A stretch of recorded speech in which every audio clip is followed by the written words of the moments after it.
Hello, Spinthusiasts! Welcome to the live stream. It's nice to see you guys again. It's been a while. And I would like to welcome our guest for tonight. This is Brian Dutton. So he is here with us tonight. And for those of you who don't know, Brian is a color guard instructor, and we work in the same circuit together. So that's kind of how we know each other. And we are actually live this time. So we did a trial run. It was fine. We were good. We did a trial run. Yep, we're all good. We're all ready to go. So it's so good to see you. How are you? I'm doing well. I just want to hit on it because we did it the first time so well. I'm in the fabulous Ohio area right now on location in my lovely hotel room. Welcome. It's beautiful. It's beautiful. So you're out in Ohio, and what's the weather like there?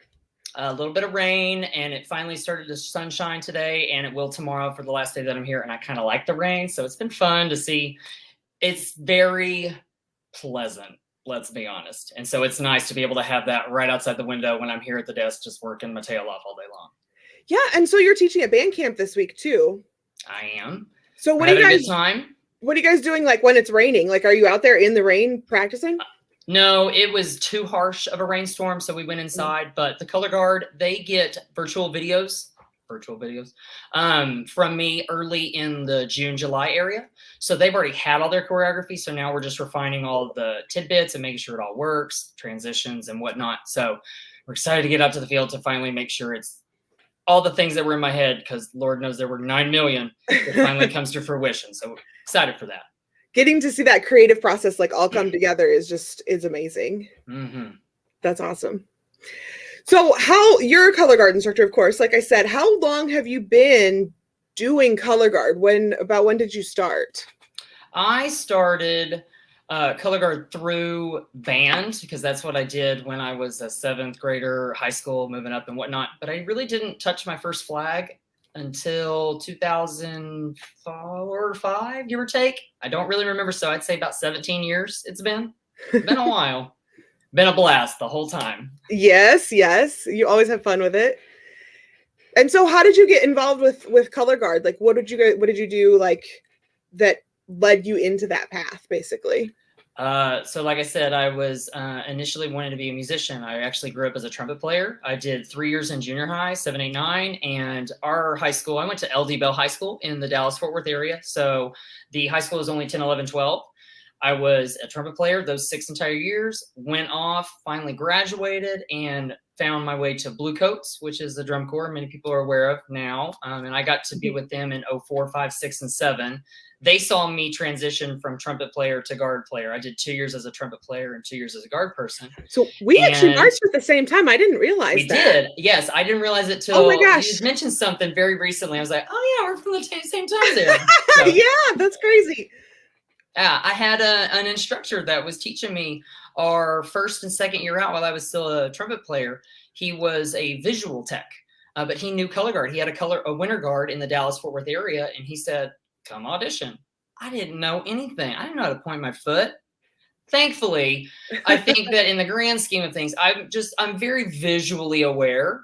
And I just, as a trumpet player, drum corps nerd, I'm going to make my body do what it's supposed to do. So it was a very mimic thing for me. I was awkward, like everyone is. We all are. And it just kind of has developed over the last decade and whatnot since then. Well, that's fantastic. And I think that gives a lot of hope to people who are looking at transitioning from being a marcher per se, going into more of a performance aspect. Because there's a lot of people who want to get into dance or theater, and their only option in high school is high school marching band. Right. I mean, that's how it was for us. So true. I know that when I was making that move, and I see so many kids now, I'm like, it's okay to be awkward. It's perfectly fine. I was awkward as all get out. I will admit that. Now, would I have really admitted it back then? No, I was trying to hide it. Like, don't look at me. I've got to make this all good. Right. But just be awkward. Try something. You never know. And that's what I love and do when I teach kids on the daily. You never know what they're going to do until you just ask them. Just try. So what did you do to kind of overcome that feeling of awkwardness and get the confidence that you had as a performer? I will say I don't feel like I was in that realm of nervousness too long because I didn't care. Okay. I was having fun, and I don't want to say that trumpet wasn't fun. I was good at trumpet. I love music. Music is still a big part of me, but I was having fun spinning a flag, pointing my feet, trying anyway, gathering a rifle, that stuff. Have fun. And I think that once kids can find that groove, Mm-hmm. there you go. That's awesome. So what kind of what led you to go from being a performer to wanting to teach performance and teach color guard? It's funny thinking about that. It was never an end of chapter. I equate it like a book. It was never an end of chapter. Here's the new chapter. I was very fluid through everything. I was performing at the same time I was teching, at the same time I was directing, at the same time that's pretty much it. There's the three, right? And it was, all of them had their own end, but I don't think I've ever really stopped wanting to be a performer. I knew that by about, I would say 2007 or 8, 2 or 3 years in, I was like, I'm going to teach this because I was having such a great time. I wanted to be able to give that experience to the next kiddo. Yeah. And that was also at the same time that I was getting my bachelor's degree in mathematics to teach in the high school classroom. I've always wanted to be a teacher. So that was something that was really the driving force behind that and wanting to give it to the next generation. Would you recommend that that's what performers, those people who are performers now who really want to be instructors, would you recommend they go that route? I recommend that. And we spoke about this a while ago in passing, and we talked about you do what you had happen to you. And that sounds weird to say, but if you had an instructor that just yelled, and there are many that do that, you're going to yell.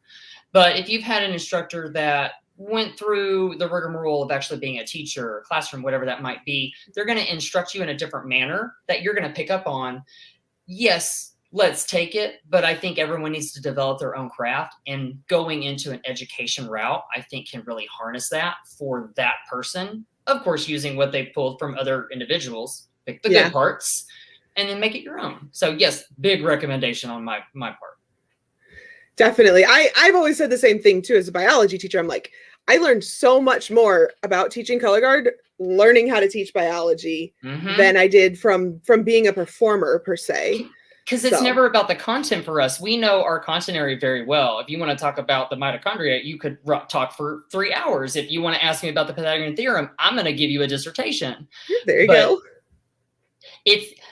Now we got to learn how to just teach the kids. We knew what the content area is. As a guard person, you know the content. You're spinning. You're going to want to give that.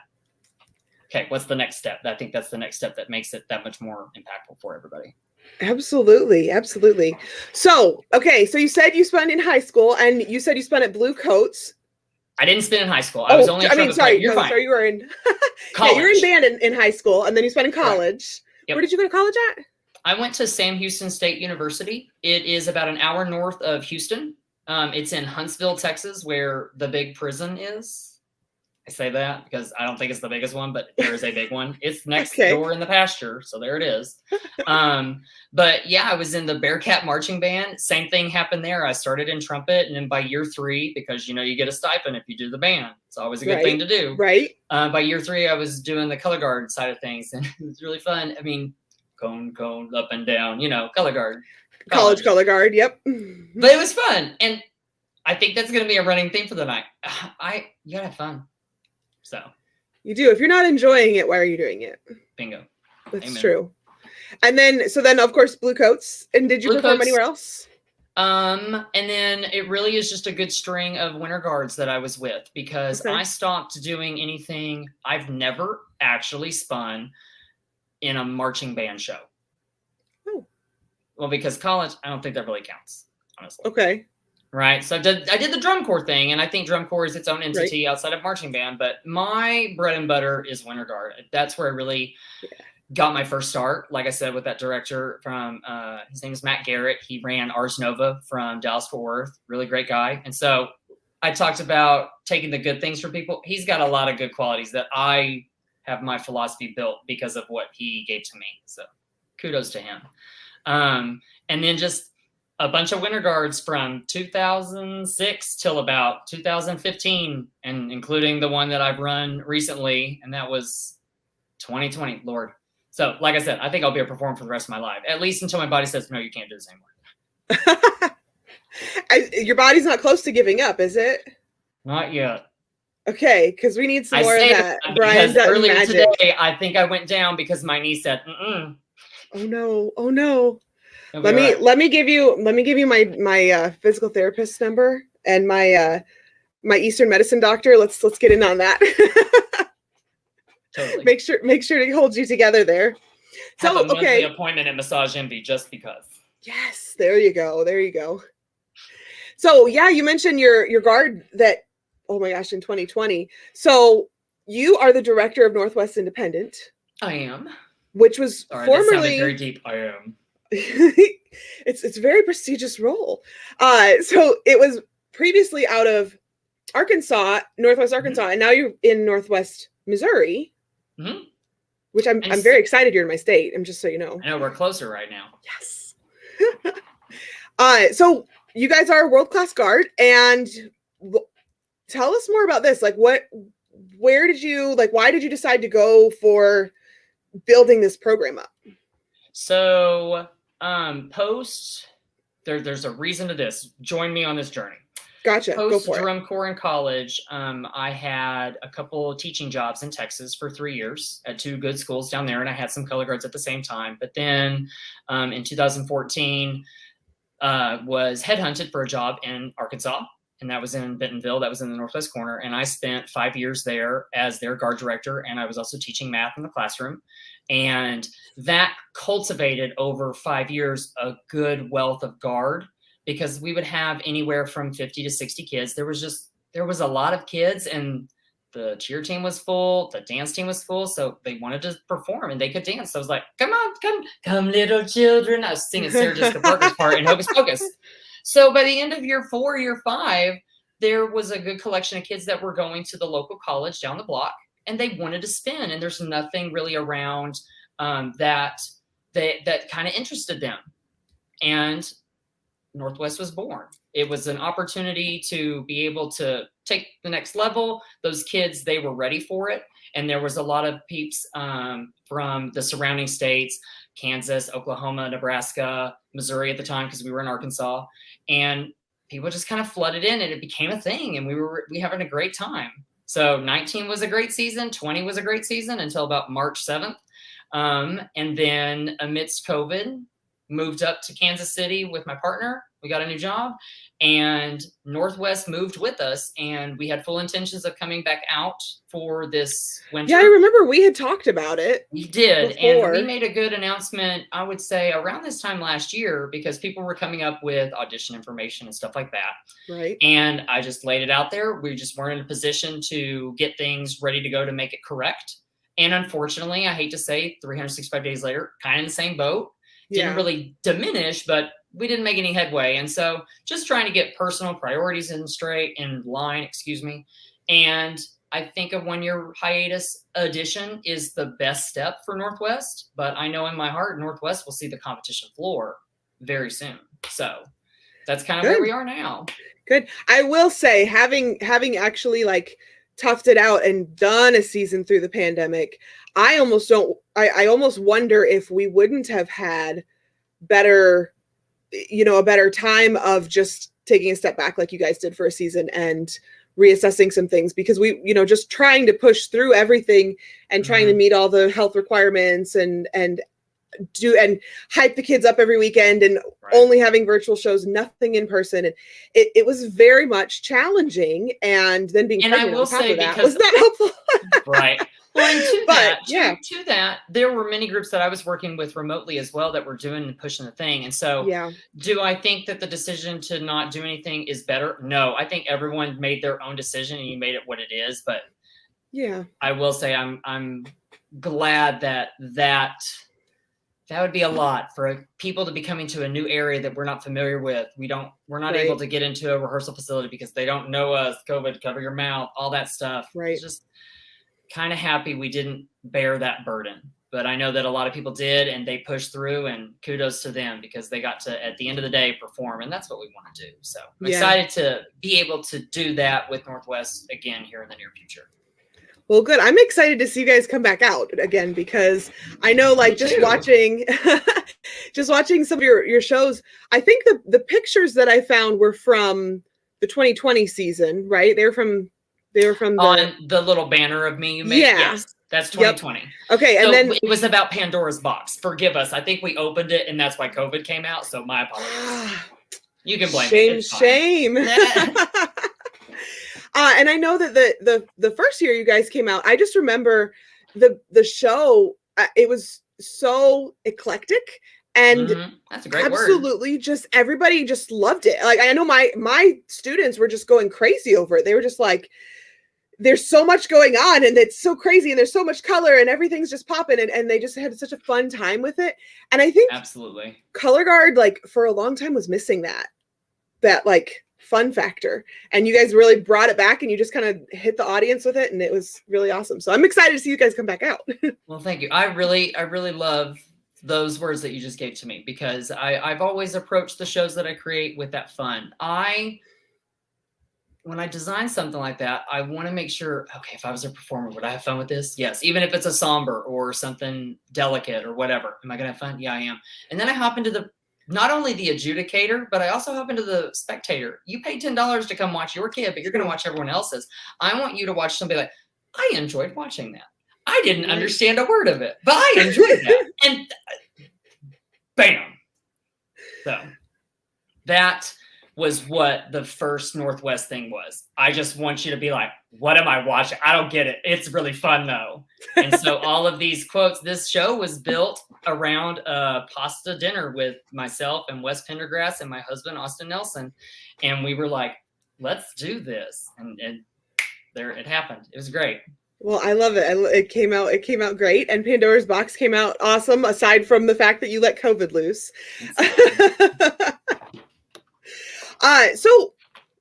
So you've been an instructor for a while now. What do you do either regularly, or what are something that you have done? Or what are you planning on doing? Oh, hold on just a second. We have a comment here. Can't wait to see Northwest again. This is from Adam over on Facebook. Oh, thank you, Adam. Appreciate it. So yeah, what do you do to sort of continually make sure you're getting better as an instructor? So like basically what's your idea of professional development for instructors? You know, it's not like we have just a conference we can go to every year, right, things like that, like normal teachers do. I don't ever want to say don't stop learning. You got to keep learning. Mm-hmm. But on the professional development side of things, I can't really say I've done anything very recently other than just have open ears. The kids will tell you what they need, what they want. And I know that we are in a new day and age where delivery, person to person, all those things, there are small triggers all over the place. They're just, you know where I'm going with this, right? Just listen. The kids will tell you what's going on. And so long as you are with them, even though, let's be real, they got all their click clocks going on and I don't understand a lick of it. I really don't. I'm sorry. Instagram, we're good. I stay on Facebook, I'm happy. But you got to bridge that gap. And by listening and talking to them, that communication, I think that in and of itself is the professional development. And I don't think a lot of instructors are aware that they may not be doing that as much as they probably should. Because I do believe everyone is. Yeah. I'm hopeful. I'm an optimist when it comes down to it. But just be more aware. Really, really take everything in. And I think when that happens, everything's developing, if you will. Just being in touch with them and connecting with the kids. Mm-hmm. Cameron from Cassville Guard says that she loves Northwest. Cassville Guard will be more than happy to host you guys again in the future. So, thank you, Cameron. There you go. You've got some friends in Cassville. Love that. And that is, for anyone that might be watching, Northwest at the end of the day, it really is going to take a tribe, because I am up in Kansas City. I do not have an actual home base that we can just plop Northwest in. So going all over the place, going to schools that are willing to open their doors and make that little connection to where it elevates all of us at the end of the day. That's going to be the thing that'll help save Northwest as well. So if anyone else out there has something like that, by all means, reach out. We'd love it. You are closer to me now than you were, but I wish you were closer. You're still like 5 hours away. So where are you? I'm in Mountain View. It's like the south center of the state. Yeah, and I so know where it you like are.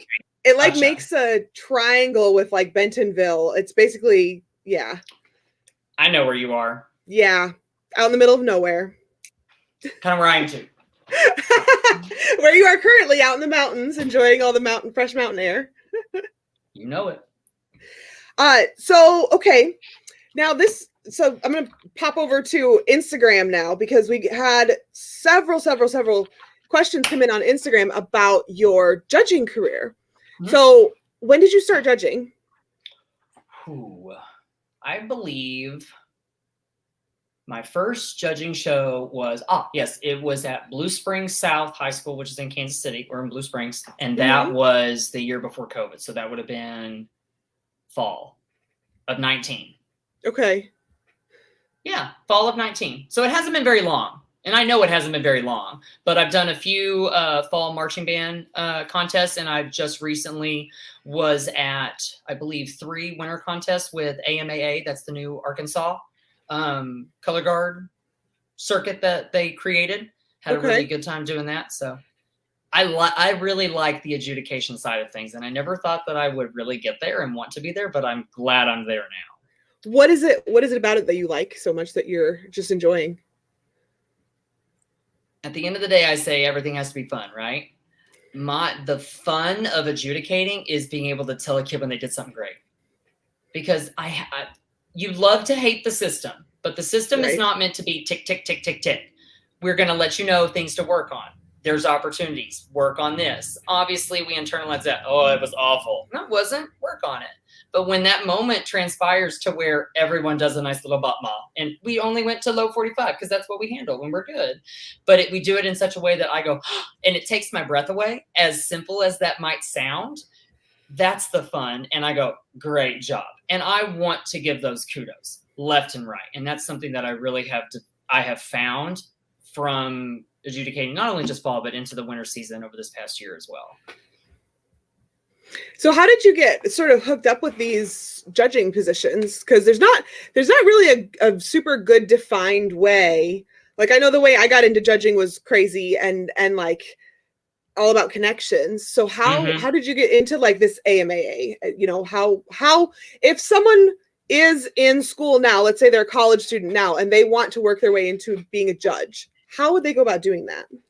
I will say that I was actually reached out to from AMAA, but if I could really hit the nail on the head, I would say reach out to the circuit judge coordinators. All of the circuits for color guard are listed on that WGI page, and they have their website. Hop over to their website and see who it is. Whoever coordinates the judges, just send them an email. Be like, hey, I may not be good at this, but I want to try. Do you think something might help? You know, something like that. Or I think I could really do this, and start a dialogue. And for me, I was fortunate enough to just be asked to come do it, and I did it. And I will say that first day was nervous as all get out. But I'm glad I did it, and I moved past it, and I've developed things. You mentioned professional development. I want to hit back on that real quick. I left that first winter contest, and I listened to all of my tapes on the drive home, because the drive home was long enough, because it was a short contest. There weren't that many, COVID again. But I was able to listen to all of them. And at the end, I'm like, I say this phrase so often. This is not okay. And I'm like, there's my professional development. I got to work on that. Right. Yep. But then in the grand scheme of what the judge sheet is, I was doing really good with 3 of 5 bullet points. So I knew next time around on my little notepad, I was like, talk about this, and you got to find it. And so that has been something I've kind of been working with and whatnot as of late. I forgot the question. I think I derailed us. You answered it. You're good. You're good. Okay, good. You're good. Yeah. Well, and we've judged together before. Well, we clinicked together. We did. That was a fun day too. So I remember that. That was I lost so much weight that day. It was hot. We were just running across that field. Like, hi, Brian. Having a great day. Bye. See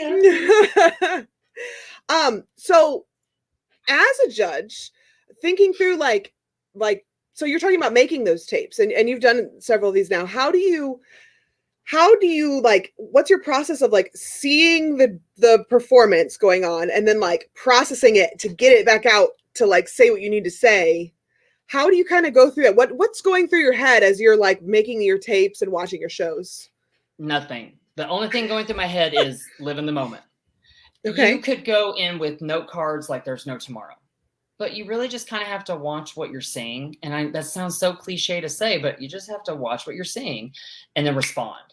And I mentioned this earlier. I like to respond on the positive. Yes, let's make sure we're getting the negatives to disappear and get better at that. But there's nothing wrong with just sitting there and saying on the first thing, just going to take everything in for a second and just wait and let the first 30 seconds dictate what my dialogue is going to be with them. I think that sometimes the very, very good adjudicators, they'll start right away and I'm not there yet. I know I'm not there yet. And being able to be patient with what you want to say, I think allows us to make the dialogue very genuine. I may only hit on 3 things, whereas Ms. XYZ will give you 500 details and she did that in 4.5 minutes. Kudos to her. I'm not there yet. So I think that patience is a good thing to work on, to be able to have, like I said, just that genuine dialogue to where we're elevating each other. I'm able to now tell you exactly what I'm saying and how to work through that, because at the end of the day, I used to be out there. I used to perform. I know the mechanics behind what your body's doing, what your equipment's supposed to be doing. And that's fun for me. I don't see a lot of that in the judging community right now. Right. That's a fair statement. It's not meant to be rude at any I think it's very fair. And I just get to appreciate, because I know what you're doing. I've been there. Let's have a good moment here together, and it's going to last for a good 4 or 5 minutes. I think sometimes too that a lot of the times the students, the performers think, especially young performers, they think the judges are just so detached. They think the judges are just these like people who haven't been around color guard for a long time and they don't really know what's going on. But really, and they're not. They've been around. They know what they're doing. I will say, when's the last time they've done a drop spin? It's probably been a minute. But at the end of the day, if they've had, like we said, that dialogue, I think that they're connected well enough. They know what they're talking about. It's probably going to be delivered in a way you haven't heard, because it is such more of a professional, here we go, and we're still here.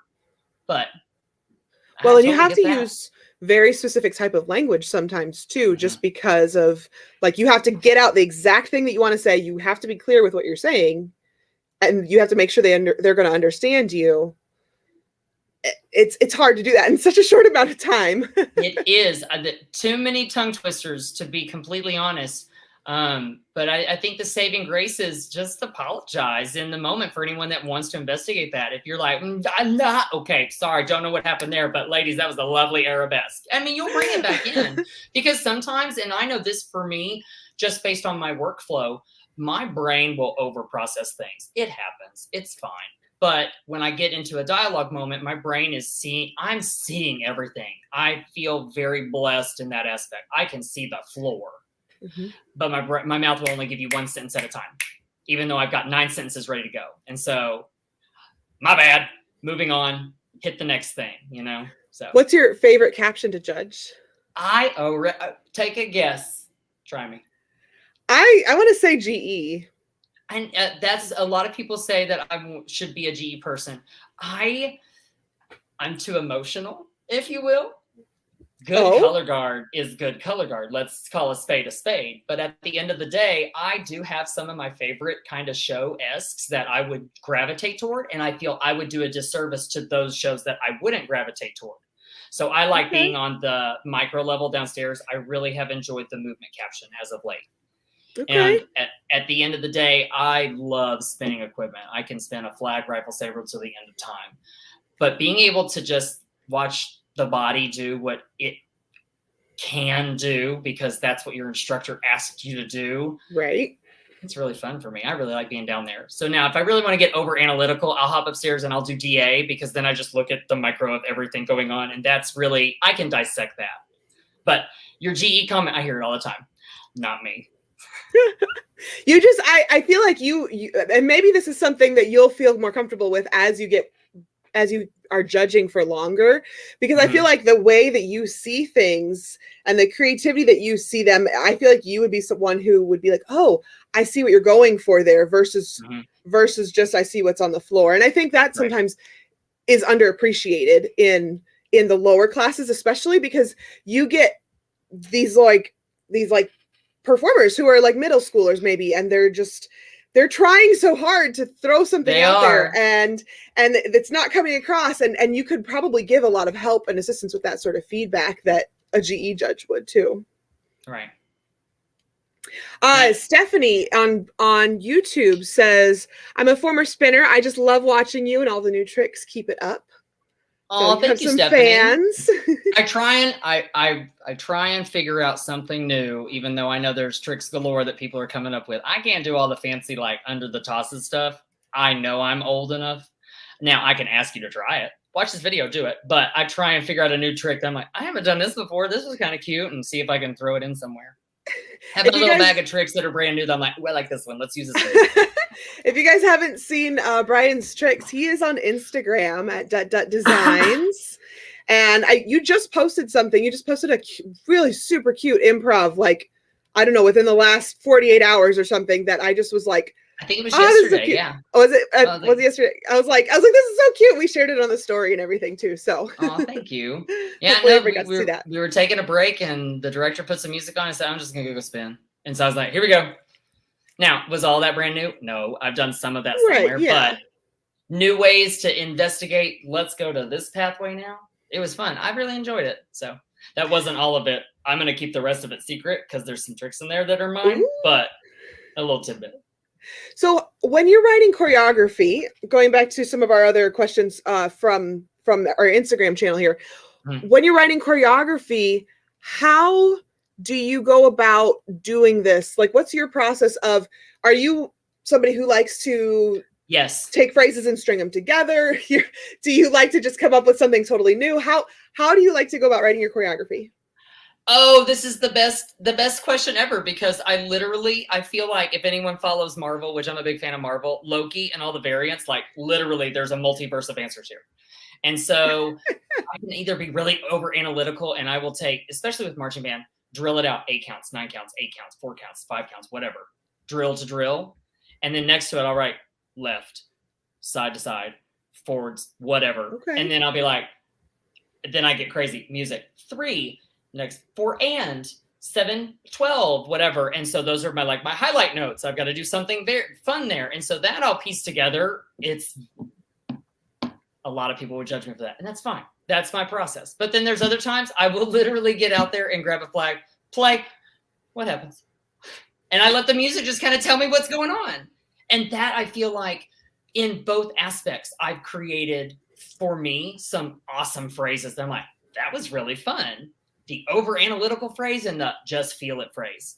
So to answer your question, yes, and everything in between. All of them, all of the above. That's awesome. And that was from Emerson over on Instagram there, since you were saying it's such a good question. So, and then I have another one from Instagram. This is from the crazy one, Casey. Casey wants to know, how do I perform all the time? Like, if I'm hot, if I'm tired, the sun is beating down on me at band camp. There's like torrential rains coming down from Hurricane Ida. Like, how do I keep performing through all of this? Honest. Who asked this question? Because I want to address them. This is from Casey. Her name's Casey. My advice would be, who are you performing for?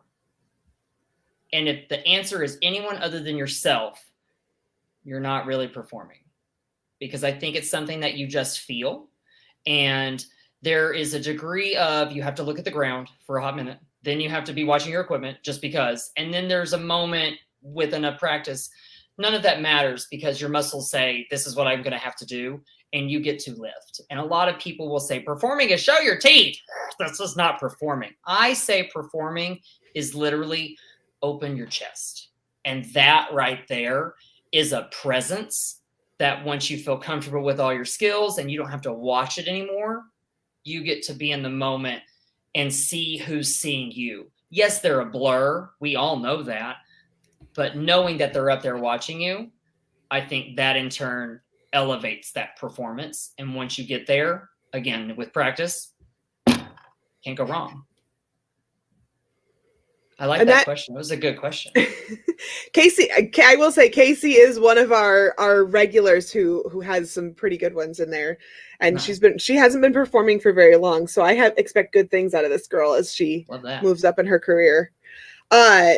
So next question. Sure.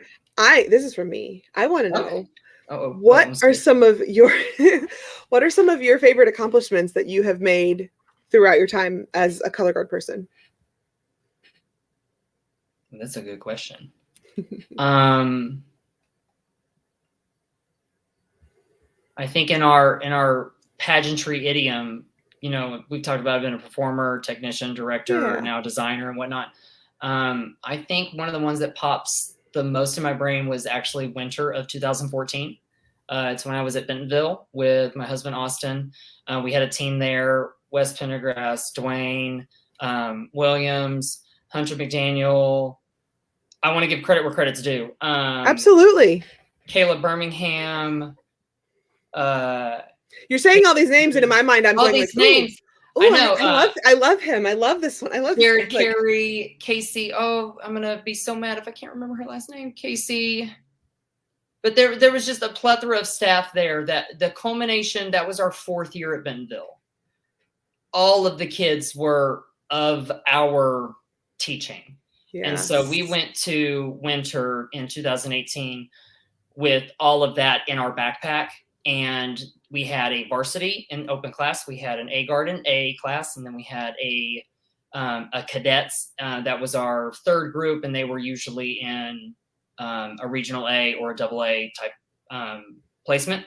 But the 2 top guards, the open and the A team, we took to Dayton that year. And the open achieved a final status for the first time in the 4 years that we went. And it was just magical. And it was with a show that will just, that entire season, that entire cast, it's something that will, honestly, it's going to go on my arm here in a minute. It'll be my next tattoo. I know that for a fact. But then the A team, they get credit as well, because the A team went, and I say this with all the love I have in the world. We went to Dayton the year prior, and the A team came in like 125th in A class. Ooh, okay. Mm-hmm. And we took our lashings. I can't talk. I've never been, so. It was an experience. We came to 18, and there were many of those kids that graduated to the varsity. Some of those kids were still in the A guard, and they were like, we're going to do this. And they achieved a semifinalist status, and they got to perform. We ended up 35th, if I remember correctly. I'm really not sure. 35, 36, 37. 90 places that's awesome. In 1 year in a class that anything can happen.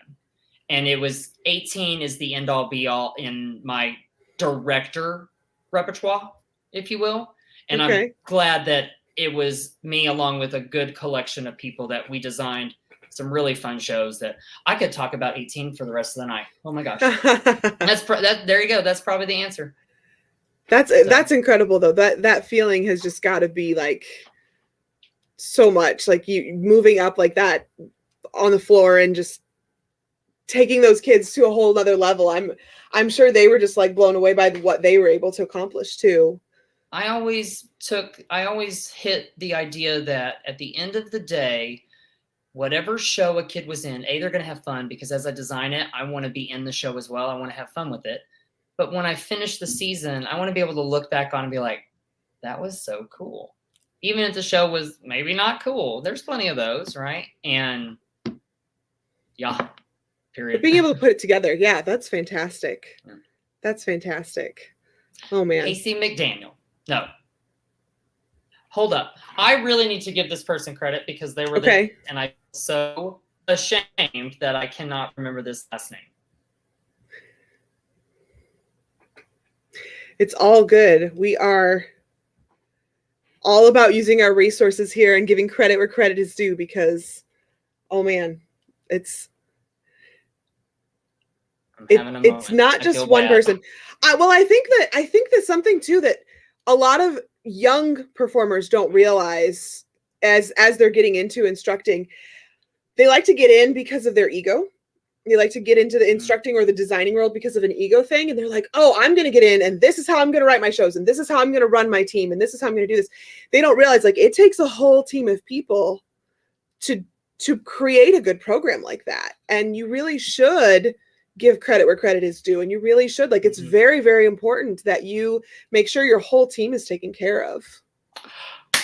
Her last name is Hoffman, and it just popped in my brain. So, Ms. Hoffman, if you see this or watching or will see it, I apologize. I could not remember your name. My sincerest apologies. But like I said, that was a good collection of staff over 4 years that really got us to that moment. So, I digress. Continue. Yes, sorry. You're good. That's awesome. No, that's so good. So you were teaching in Bentonville. You moved up to Kansas City, and so what is next? And maybe not necessarily even color guard wise. So I know you're teaching color guard, you're traveling around. I'm super jealous, by the way, because I have not been able to travel for like 2 summers now because of COVID.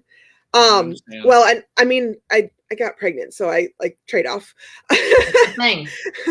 Yeah. But you're teaching color guard and stuff still. So what is next on the agenda for Brian though, and for Brian and Austin and everything? So and Austin is also supposed to be in that list of people. He was there, so you said, I'm pretty sure you said so. I hope I did, because Lord knows he is the yin to my yang and keeps me level-headed, and I could not do what I do without him behind me. So I really do appreciate that. Well, we moved up to Kansas City. We were joining a group up here, and we're just not going to be with that group anymore. So we're kind of doing our own thing amidst COVID. I believe the biggest thing was self-care, and self-care for us is Austin and I, we want to live a very lavish lifestyle. I don't think that's shocking for anyone to hear if you've seen my Instagram. And we just really can't do that if we're stuck in a classroom. And I don't mean to use those quotes, but you know what I mean, right? Yep. From 9 to 5, you're in that classroom. Yep. And we have decided that I'm still going to do the design things with Designs with all my clients around the country, which I really love doing. And I'm fortunate enough to get a new client every couple weeks, which is really nice. And that's just word of mouth.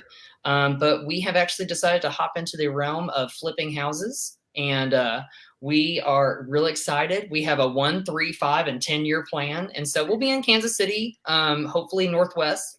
Let's say that again.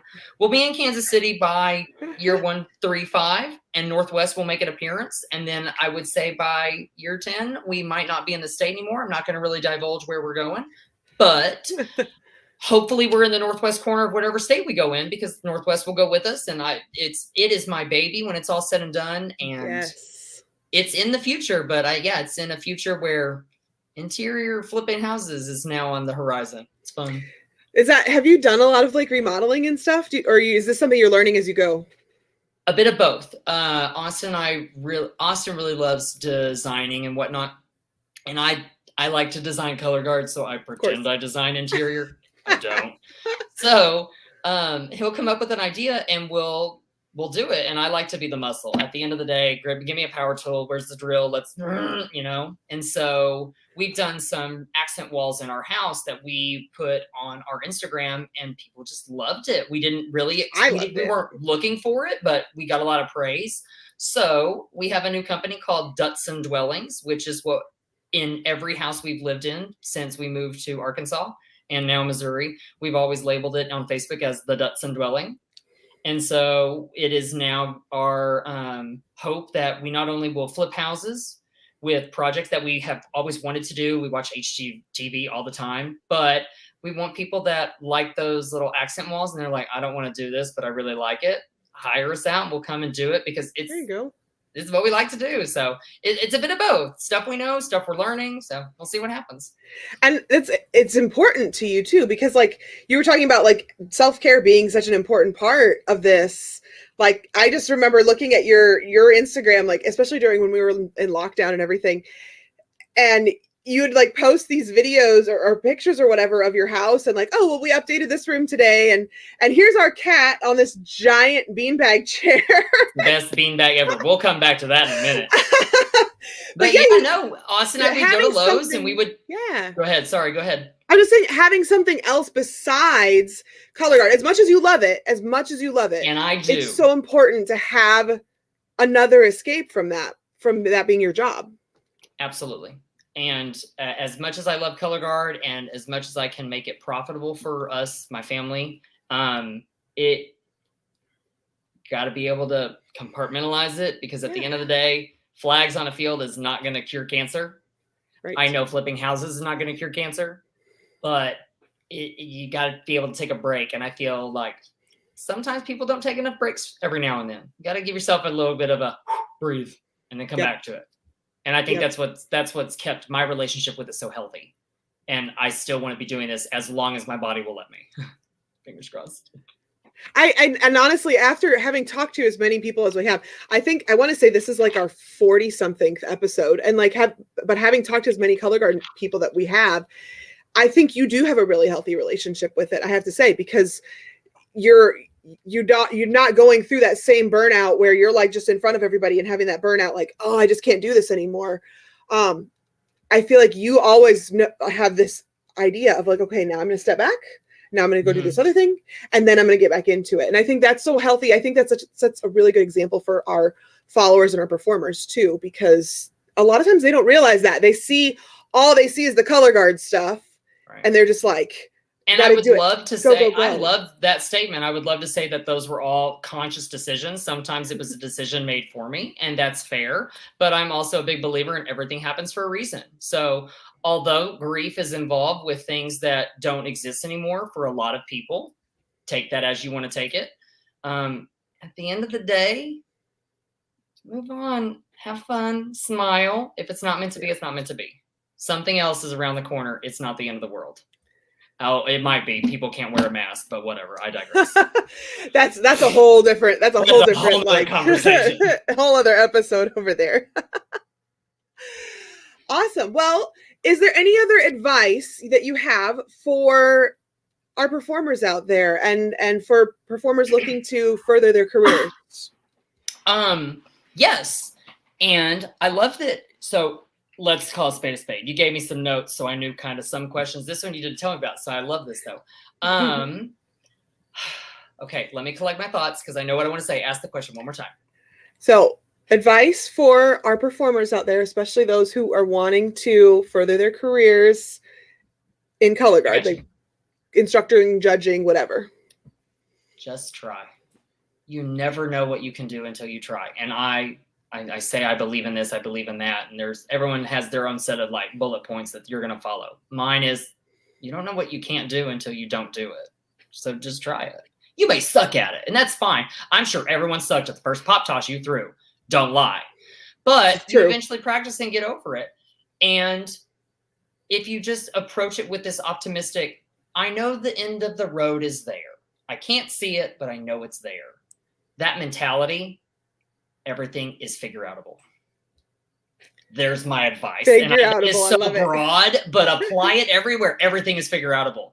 You may not be the only one that can figure it out. I might need to call a friend. Hey, sis, help me out. How do we do this? And there you go. Everything's figure-outable. Beautiful. Beautifully said. I love it. Awesome. Well, thank you so much, Brian. I'm going to go ahead and wrap it up with everybody, and don't go anywhere. But I'll guys, thank you so much for those of you who came and watched. And if you get a chance to, and you still have more questions, you can follow Brian. Like I said, you can follow Brian on Designs. And then if you're really super interested in what's going on with Northwest Independent, they also have their own Instagram at Northwest Independent. So make sure you are following them on Instagram and Facebook. And do you guys have a YouTube channel too? We don't have a YouTube channel, but I have a YouTube channel, so you can just search my name and my channel pops up. I have a couple subscribers, I'm proud to say, but a lot of my favorite shows that I have put together at Bentonville Northwest is up there both years. So yeah. And then I know I probably should have told you, I apologize. But they can go follow my personal Instagram as well. I put a lot of just random guard videos up, and that's .out516. So yeah. .out516. I apologize. You're good. And that's for everyone to know. So dut out, and then 5/16 is my birthday. So that's when I would love Starbucks gift cards. Just let you know. Okay. Yep. So if you want to send Brian his Starbucks gift cards, 516, totally you'll never forget. You never know. You never know. You get some strange things in the mail sometimes. Fair statement.